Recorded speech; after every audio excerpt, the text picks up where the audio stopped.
When the boy was born, like all Spartans, he was inspected. If he'd been small or puny, or sickly or misshapen, he would have been discarded.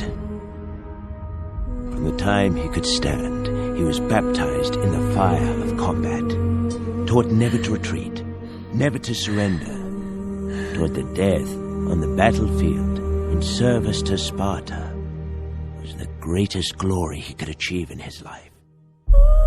All his 40 years have been a straight road to this one gleaming moment in destiny.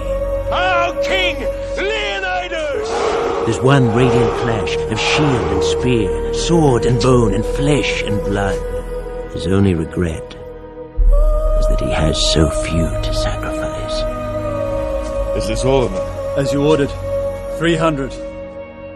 We march for our lands, for our families, for our freedoms.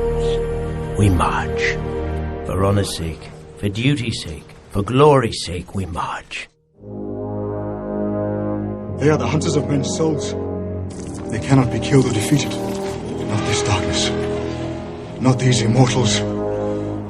Immortals. We'll put their name to the test. We fight as a single, impenetrable unit.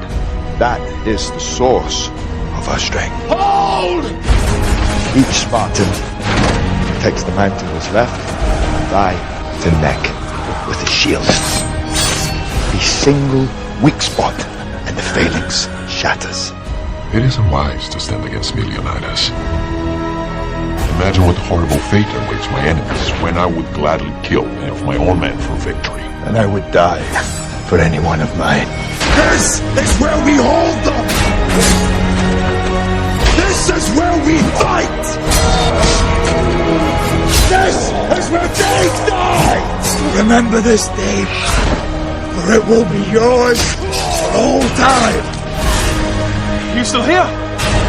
Somebody's gotta watch your back. Spartans, ready your breakfast and eat hot. But tonight, we dine in hell! This is blasphemy. This is madness. Madness. This is Sparta!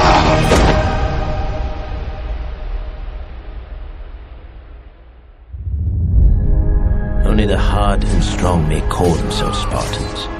No prisoner! Only the hard, No mercy!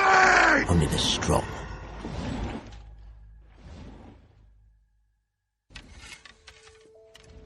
No retreat. No surrender. That is Spartan law.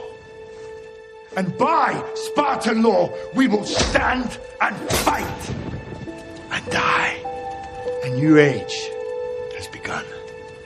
Then what must a king do to save his world when the very laws he is sworn to protect force him to do nothing? It is not a question of what a Spartan citizen should do, nor a husband, nor a king. Instead, ask yourself, my dearest love, what should a free man do? You fight for your lands. Keep them. You fight for Sparta. She will be wealthier and more powerful than ever before. You fight for your kingship. You will be proclaimed warlord of all Greece, answerable only to the one true master of the world. Leonidas, your victory will be complete if you but lay down your arms and kneel to holy Xerxes. And all will know that 300 Spartans gave their last breath to defend it. Stelios!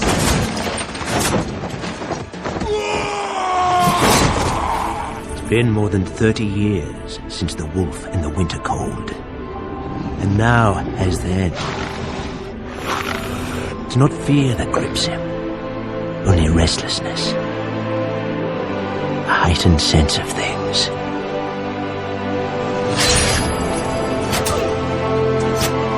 It's an honor to die at your side. We are with you, sire!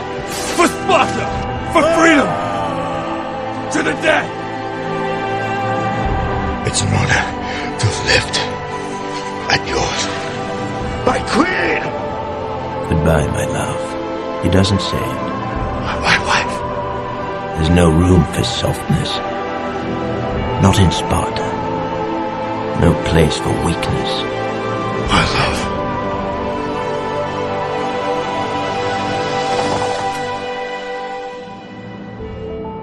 But from free Greek to free Greek, the word was spread that bold Leonidas and his 300, so far from home, laid down their lives, not just for Sparta, but for all Greece, and the promise this country holds.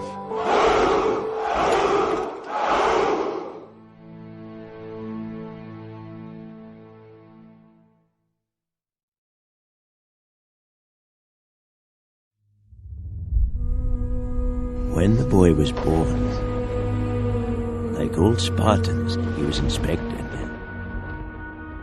If he'd been small or puny, or sickly or misshapen, he would have been discarded. From the time he could stand, he was baptized in the fire of combat, taught never to retreat, never to surrender, taught that death on the battlefield in service to Sparta was the greatest